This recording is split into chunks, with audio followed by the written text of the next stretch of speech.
Hello and welcome to this tutorial for the board game Keltis.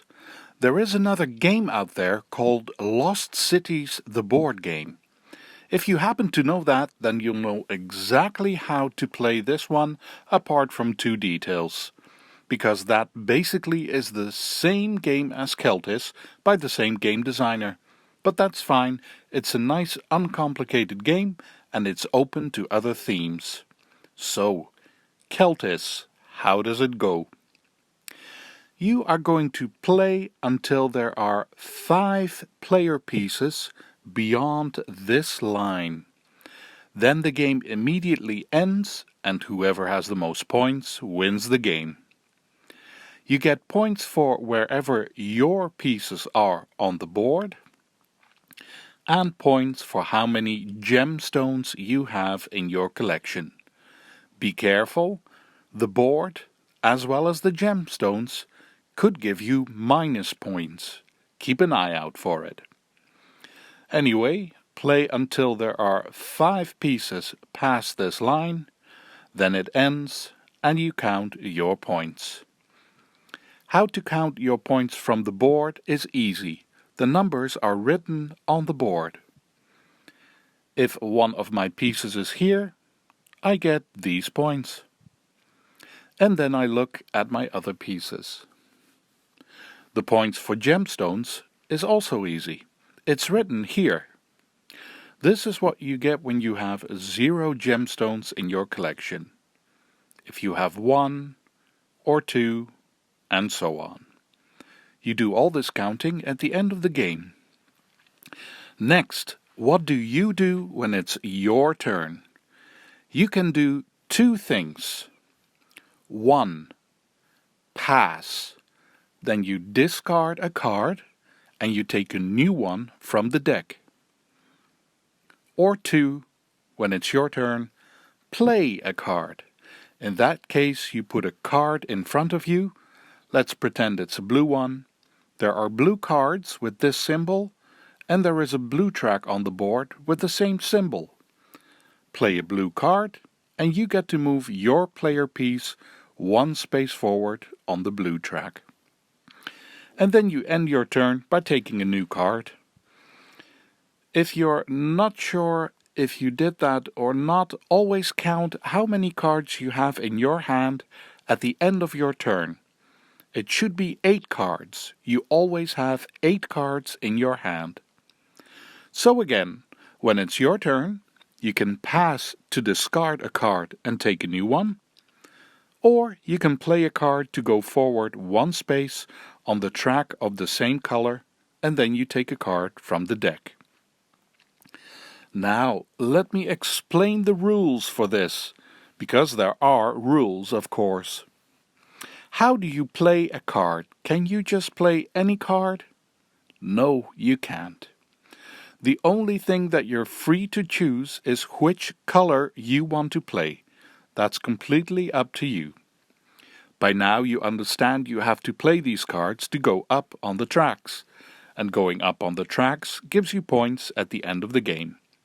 How do you do that? Listen up. The numbers on the cards go from 0 to 10. Let's go for an easy example. When it's my turn, I play a blue 0. I put it here in front of me. I go forward 1 space on the blue track and take a card. When it's my turn again, I play a blue 2. I put it with the other blue card. I go up 1 on the blue track and take a new card. And then it's my turn again, after all the other players have gone. I play a blue 3. I put it here. I go up, take a card. Next turn for me. In my hand I have this blue card with a 1. Can I play it? No, I'm not allowed, because I here already have a 0, then I played a 2, and then a 3.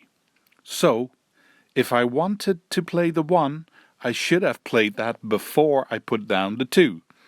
Because you go from low numbers to high numbers, and you can't come back down to a lower number again. The only thing you're allowed to do is play the same number again. So I could put another 3 here. You can do that. If I want, I can also play the blue card with the 10, but then I have shot myself in the foot because I have reached the end of the line for my blue cards.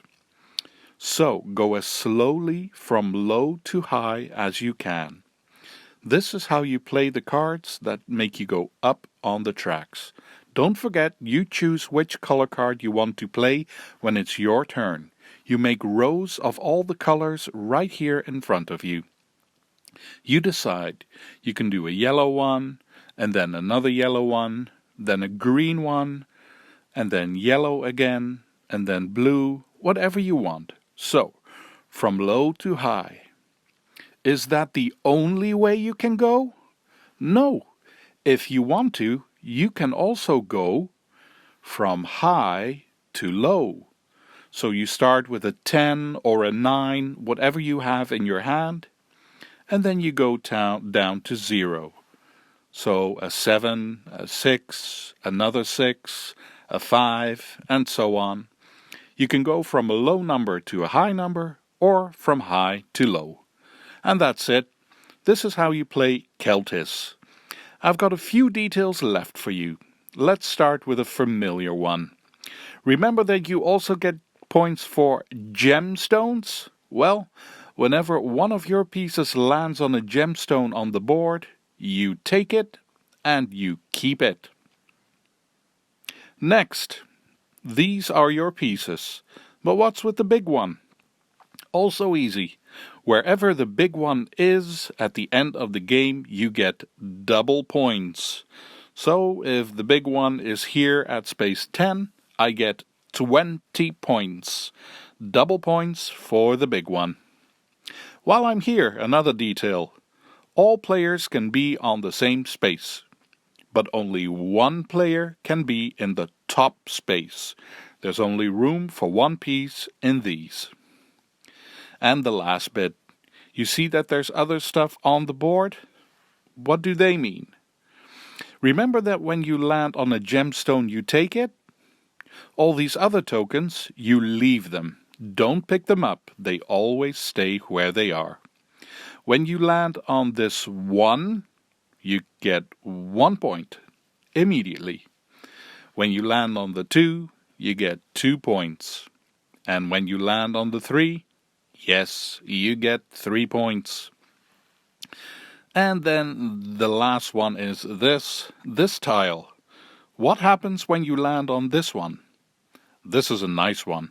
As soon as your piece lands on this, you can move another step. You can move this one again, or if you want to, you can move another of your pieces somewhere else. So you could play this card, then this one goes up 1 space on this track, it lands on this, and then I can choose to move again. I choose this one, and hey, it lands on that symbol again, so I can go again. I'll choose this one, and wow, it lands on this symbol again, so I get to go again. I'll move this one, and then it ends. Since we're doing so well with this explanation, I'll add one last thing. Remember that you're always allowed to pick up a card at the end of your turn, and sometimes you can pass to discard a card and take a new one. When you discard, you make separate piles for each color. Don't make one big discard pile.